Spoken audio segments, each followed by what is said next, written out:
So, to tell you a little bit more about the project, we read this text from Robert Irwin in the class. I don't know if you guys read it last semester. It started with change was the first word, but it's from this introduction to a book about his writing and work.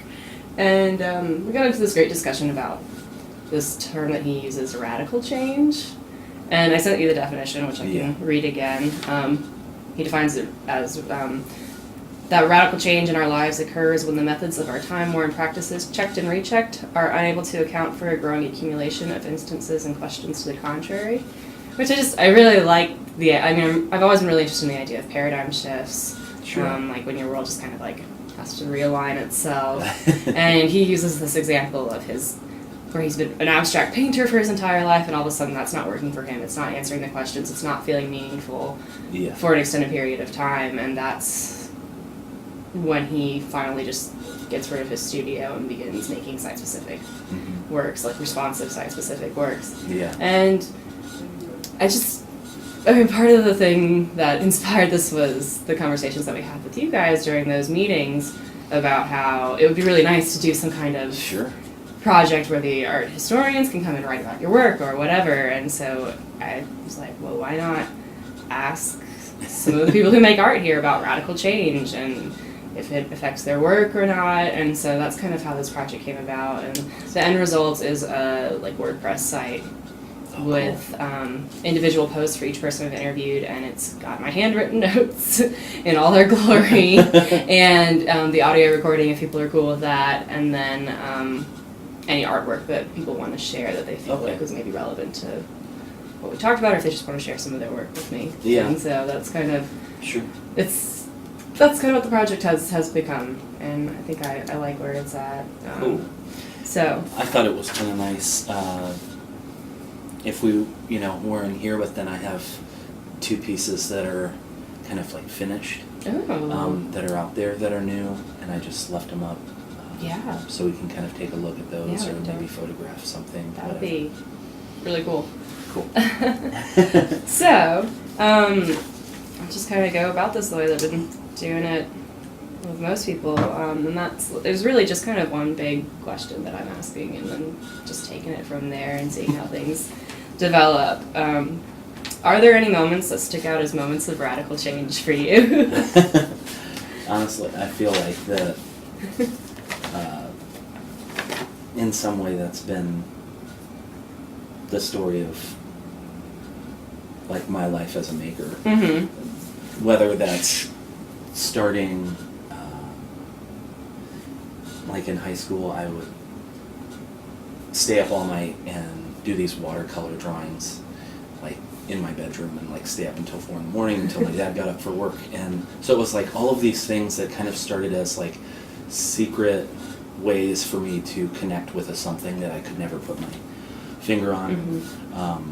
And then kind of as I kept making, I realized that those were all like avenues to opening up my thinking. And so like when I started undergrad, I was, I grew up on a farm, and if you read books and you grow up on a farm, typically you're like going to be a vet or something like that. So, my very first day, I completely changed my mind. I took a sculpture class, and we read some Marcel Duchamp.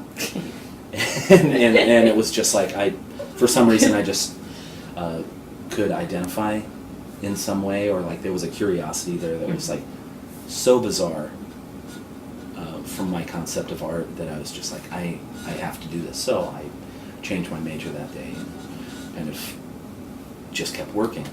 And through the major part in my undergrad life, I was making installation and object-based works, and then I started to drift into printmaking. And so I started kind of expressing similar ideas in a completely different media. And then once I graduated, that was probably, I guess, the most radical change in my life, or like a major turning point in my life, that I wanted to see if like I actually like I wanted to see if I could pursue something completely independently from the institution or from the art community that I was in at that time, and so I hitchhiked to New York, and From Ohio, right? yeah, from Ooh. Ohio, and What time of year? it was like right around this time because Okay. I just finished, and That's not quite so. yeah, and I cold. went to New York for a while, and I didn't really like it there necessarily. Like it just wasn't the right time for me. Because if you go to New York, you got to have a job, you got to have some way to make money, and I was like shedding all of that, like no more kind of any life that I knew. And so then I just started hiking up the coast, getting rides with friends, people that I knew, and kind of early on in that process, I threw my phone away, and I kind of realized that. Like I wasn't going to talk to anybody that I knew for a long time. Like I just made that kind of mental decision that this was something that was significant, and I needed to like cut some strings. And so I didn't really talk to anybody that I knew for about 2 years. Wow. But I just kind of made my way up to Massachusetts to this little kind of like touristy / fishing village on Cape Cod, and just decided that I wanted to make paintings. And I got a studio that was like a 5-minute walk from the ocean. Just happened to make a connection with great people, and they were like, well, yeah, you're an artist, you need a place to work, so just use this space. And so I really lucked out. And so for those 3 years, I just painted kind of, non-representationally, just finding something completely new in what I was interested in. Towards the end of that, I had a solo show back in Ohio at a gallery that I had kind of had connections to before. And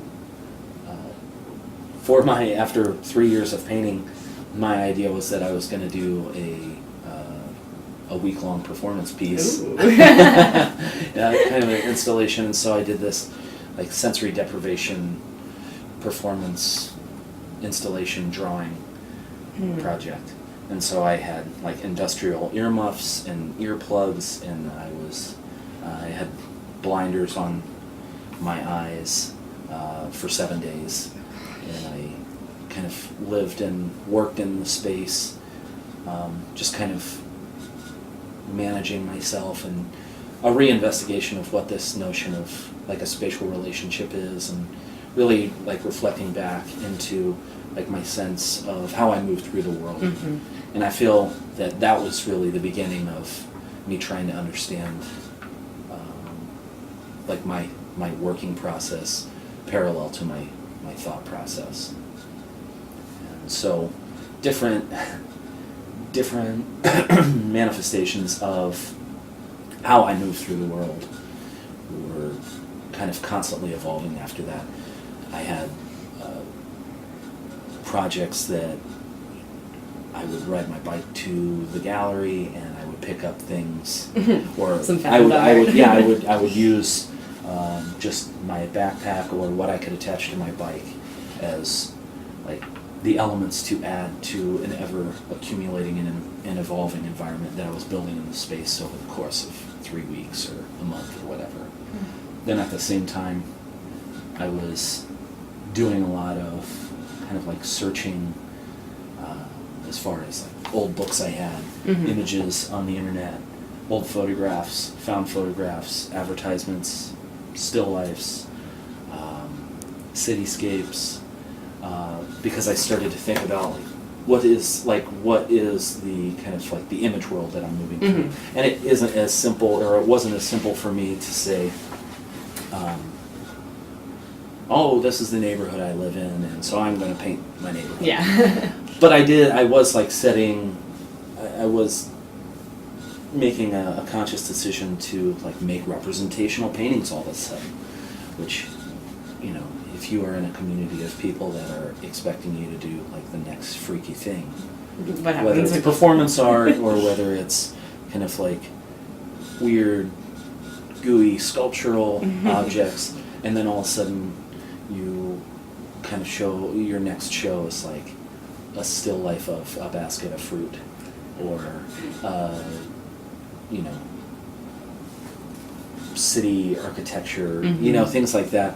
And that was another kind of like shift in the work, to where I was recognizing that kind of my reality was very much a constructed reality, and I had to acknowledge that with that kind of shift in the work. And that probably held true up until the end of last semester. Really? Like I was, like some of these kind of more representational drawings or paintings that you see, you know, that was like kind of residue of that particular project. And now we have kind of something that's a little more poetic as far as where I'm finding things, how I'm manipulating things, how they like inevitably change to hopefully like forget me. You know, they lose that kind of like the wryness, and they start to have their own kind of life and their own personality, and they hopefully kind of tell me what to do by the end of it. I like that.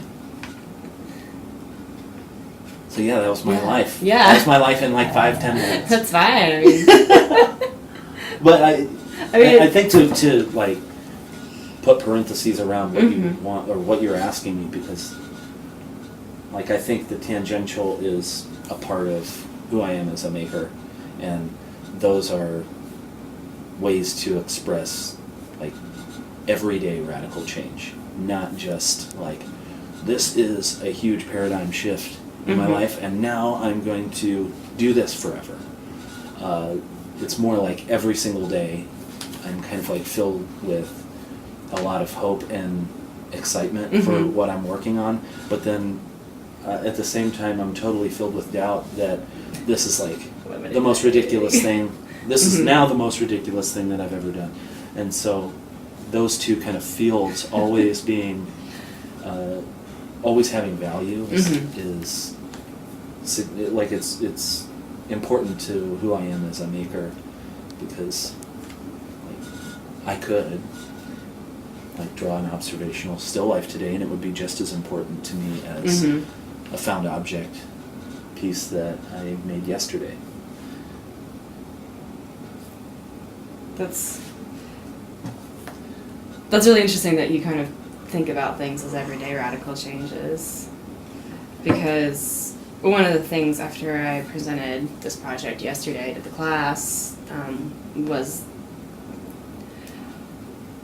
just like some general curiosity in maybe an almost undefinable way ultimately about what radical change actually is, whether it's like this slow accumulation or these big moments, if it happens over time or if it can happen constantly. And one of the things that Robert Irwin starts off with is the fact that change is an undeniable like physic thing in the universe. Yeah. And that we like to ignore the fact that it's happening. Yeah. So I mean, the way that you're kind of talking about this, it makes me curious about how our like perception of the world or the way we move through it would change if we were to be more cognizant of the change that's happening around us, if we're accepting of it, if we think of it as these small moments in which our world is kind of in flux and kind of being accepting of that and not afraid of the fact that it's happening. Yeah, and I think that I maybe this is a shitty thing to say in an interview context, but like it's always been, like I've always been really suspicious of people that kind of like present themselves as a kind of a crystalline form, like this is who I am. I have all of these things figured out about life. Yeah. And maybe not in a bad way, but that was the environment that I grew up in, Mhm. to where it was like, this is what you do, this is where you live, this is what your job is, and boom, this is who you are. And I was like one of those kids growing up that was into absolutely everything, and I was so lucky that I had parents that Let you. they totally let me go. run wild and like, okay, so you're gonna play baseball, and then you're gonna be in a musical, and then you're gonna, and then you're gonna write, and all of these things. I was Mhm. really allowed to do whatever I wanted, and I think that a part of like my problem in I guess the rub that was happening in my mid-20s that prompted my move out east was that all of a sudden I felt like that the world was not going to accept that as me being like an adult human and catering to my flight of fancy at any moment. Mhm.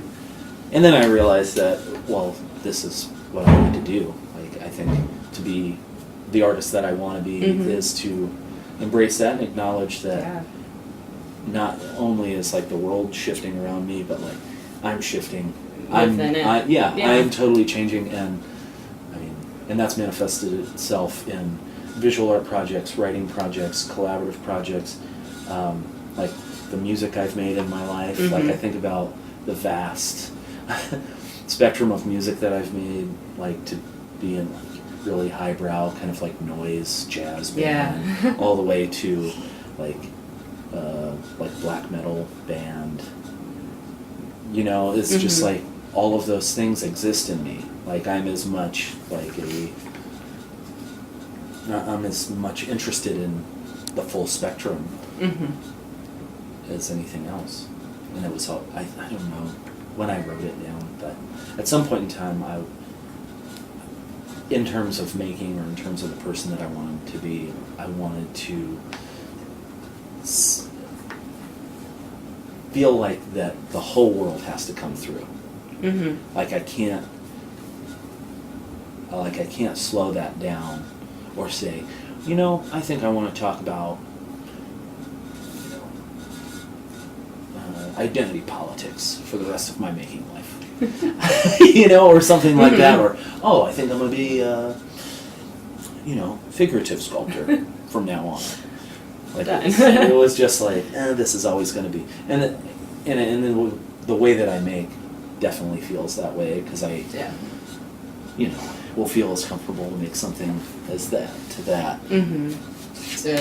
To performance. Whatever, Which, yeah. And it's all like it's all available because it's all there. And it's, That's one of the things I hate about art history is that they make you do just one thing.